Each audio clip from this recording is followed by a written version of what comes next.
മുഹമ്മദുർ റസൂലുള്ളാഹ്. മുഹമ്മദ് ദൈവദൂതനാണ്. അവനോടൊപ്പമുള്ളവർ സത്യനിഷേധികളോട് കാർക്കശ്യം കാണിക്കുന്നവരാണ്, പരസ്പരം കാരുണ്യത്തോടെ പെരുമാറുന്നവരും.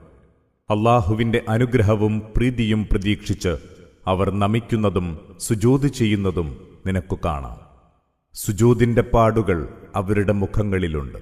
ഇതാണ് തൗറാത്തിൽ അവരുടെ വർണ്ണന. ഇഞ്ചീലിലെ അവരുടെ ഉപമയോ അത് ഇவ்விധമത്രേ.